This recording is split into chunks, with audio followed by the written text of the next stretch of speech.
اگر آپ چاہتے ہیں کہ رجب کا مہینہ آپ کے لیے برکتوں کا ذریعہ بنے، رحمتوں کا خزانہ لے کر آئے، تو سب سے پہلا صدقہ یہی ہے کہ اپنے دل کو کشادہ کے دوسروں کو معاف کر دیجیے۔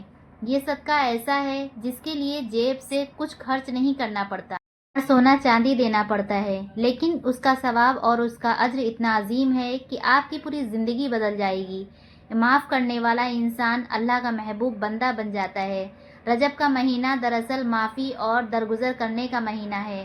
یہ وہ مہینہ ہے جو ہمیں یہ یاد دلاتا ہے کہ ہمارے نبی صلی اللہ علیہ وسلم محض ایک عام انسان نہیں، بلکہ وہ عظیم ہستی ہیں جن میں اللہ نے اپنی قربت عطا فرمائی، جو اللہ تعالیٰ سے ہم کلام ہوئے، جنہوں نے اللہ کو اپنی آنکھوں سے دیکھا، اور جو تمام جہانوں کے لیے رحمت بنا کر بھیجے گئے۔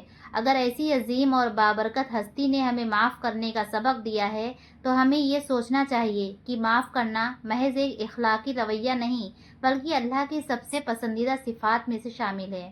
اللہ خود غفور الرحیم ہے اور وہ اپنے بندوں کو معاف کرتا ہے، اس لیے وہ چاہتا ہے کہ اس کے بندے بھی ایک دوسرے کو معاف کریں۔ نبی صلی اللہ علیہ وسلم نے فرمایا کہ جو دوسروں کو معاف کرتا ہے اللہ اسے عزت عطا فرماتا ہے، اور یہ بات بالکل سچ ہے کہ بدلہ لینے سے وقتی سکون تو مل سکتا ہے، لیکن اصل عزت اور اصل بلندی معاف کر دینے میں ہے۔ رجب کا مہینہ اسی بات کا پیغام دیتا ہے کہ معافی کے دروازے کھول دو تاکہ اللہ تعالیٰ بھی اپنی رحمت کے دروازے تم پر کھول دے۔ اگر آپ چاہتے ہیں کہ آپ کی دعائیں قبول ہوں، آپ کی زندگی سے پریشانیاں دور ہوں، آپ کے رزق میں برکت آئے اور آپ کے گناہ معاف ہو جائیں، تو دوسروں کو معاف کرنے کا صدقہ اپنی عادت بنا لیجئے۔ آپ نے دیکھا ہوگا کہ جن گھروں میں معافی اور درگزر کا ماحول ہوتا ہے، وہاں سکون نازل ہوتا ہے، وہاں محبت بڑھتی ہے، وہاں برکتیں آتی ہیں۔ نبی کریم صلی اللہ علیہ وسلم کی سنت کو اپناتے ہوئے رجب کے مہینے میں یہ عہد کیجئے کہ آپ کسی کو دل میں جگہ دیں گے تو صرف محبت کے لیے، نہ کہ نفرت کے لیے۔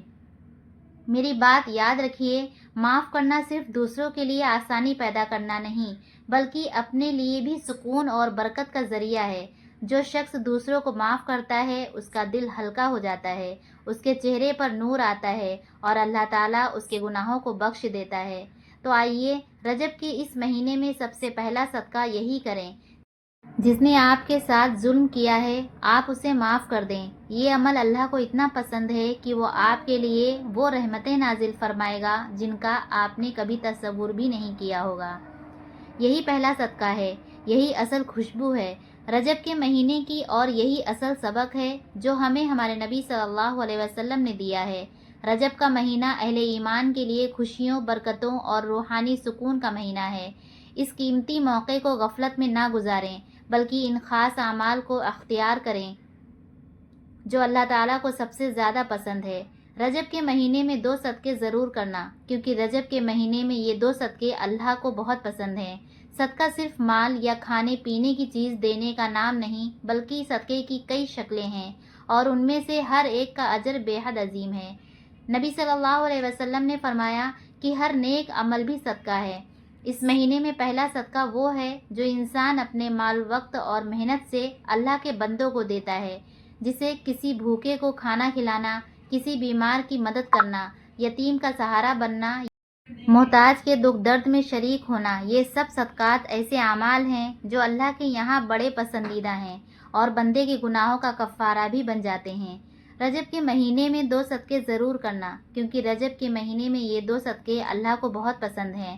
پہلا صدقہ بندوں کے ساتھ تعلق کا ہے، یعنی مال خیرات، اور دوسرا صدقہ ہے انسان کے اپنے نفس اور جذبات کے ساتھ تعلق کا، یعنی صبر کرنا۔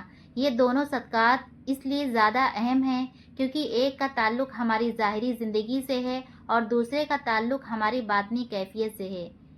اسی طرح یہ 2 اعمال انسان کی شخصیت کو مکمل کر دیتے ہیں۔ رجب میں صدقہ کرنے کی خاص اہمیت اس لیے بھی ہے کہ یہ مہینہ نبی صلی اللہ علیہ وسلم کی سیرت کو یاد کرنے اور اس پر عمل کرنے کا مہینہ ہے۔ نبی صلی اللہ علیہ وسلم نے اپنی پوری زندگی میں صدقہ خیرات کو کثرت سے اپنایا اور اپنی امت کو بھی بار بار اس کی ترغیب دی۔ آپ صلی اللہ علیہ وسلم کی ذات سراپا کرم اور سخاوت تھی۔ آپ کبھی بھی کسی سوالی کو خالی ہاتھ واپس نہ بھیجتے، اور اگر آپ کے پاس کچھ نہ ہوتا تو وعدہ کر لیتے اور بعد میں پورا کرتے۔ اس لیے جب ہم اس مہینے میں صدقہ کرتے ہیں تو دراصل ہم نبی صلی اللہ علیہ وسلم کی سنت کو زندہ کرتے ہیں، اور یہی عمل اللہ تعالیٰ کے قرب کا ذریعہ بن جاتا ہے۔ دوسرا صدقہ ہے صبر کرنا۔ یہ جملہ اپنے اندر ایک عظیم حقیقت رکھتا ہے کہ صبر کرنا بھی صدقہ ہے۔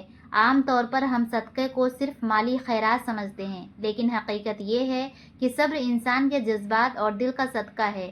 جب انسان اپنی تکلیف، دکھ، نقصان یا غم کے باوجود زبان کو شکوے سے روکتا ہے، دل کو مایوسی سے بچاتا ہے اور اپنی حاجت پر اللہ کی رضا کو قبول کر لیتا ہے، تو یہ صبر ہے، اور یہی صبر اللہ کے نزدیک سب سے قیمتی عمل ہے۔ نبی صلی اللہ علیہ وسلم کی پوری حیات طیبہ صبر کی عظم مثالوں سے بھری ہوئی ہے۔ آپ نے بچپن ہی سے یتیمی کا صبر کیا، نوجوانی میں غربت کا صبر کیا، نبوت کے بعد اہل مکہ کے ظلم و ستم کا صبر کیا، طائف کی گلیوں میں پتھر کھانے کے باوجود صبر کیا، یہاں تک کہ اپنی اولاد کی دنیا سے جانے پر بھی صبر کیا۔ ہر موقع پر آپ صلی اللہ علیہ وسلم نے اپنے رب پر توکل کیا اور امت کو یہ سبق دیا کہ صبر ہی وہ عمل ہے جو انسان کو اللہ کے سب سے قریب لے جاتا ہے۔ سوچئے، جب آپ صلی اللہ علیہ وسلم مکہ کی گلیوں میں کھڑے تھے، کفار آپ کے راستے میں کانٹے بچھا دیتے، گالیاں دیتے، پتھر مارتے، لیکن آپ نے کبھی بد دعا نہیں کی بلکہ ہمیشہ صبر کیا۔ یہی صبر آپ کا دوسرا صدقہ تھا جو اللہ تعالیٰ کو سب سے زیادہ پسند تھا۔ ایک اور موقع پر جب آپ طائف گئے، وہاں کے سرداروں نے آپ کے ساتھ انتہائی بے ادبی کی اور بچوں کو آپ پر پتھر مارنے کے لیے اکسایا، تو آپ زخمی حالت میں بھی صرف یہ دعا کر رہے تھے کہ اللہ ان کو ہدایت دے دے۔ یہ وہ صبر ہے جو اللہ تعالیٰ کے یہاں سب سے بڑا صدقہ شمار ہوتا ہے۔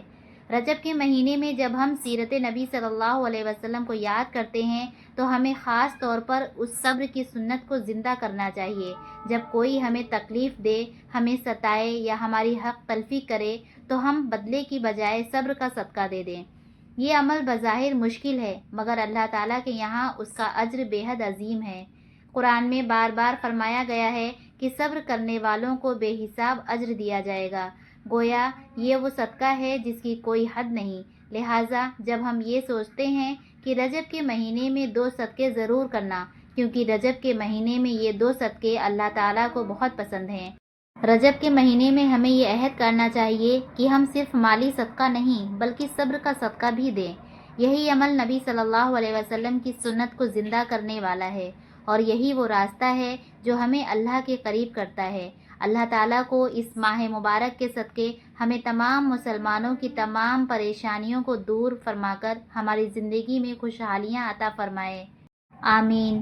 دعا ہے کہ اللہ تعالیٰ میرا سنانا اور آپ کا سننا اپنی پاک بارگاہ الہی میں قبول و منظور فرمائے، اور آخر میں اللہ تعالیٰ سے دعا ہے کہ اللہ تعالیٰ ہمارا خاتمہ ایمان پر فرمائے۔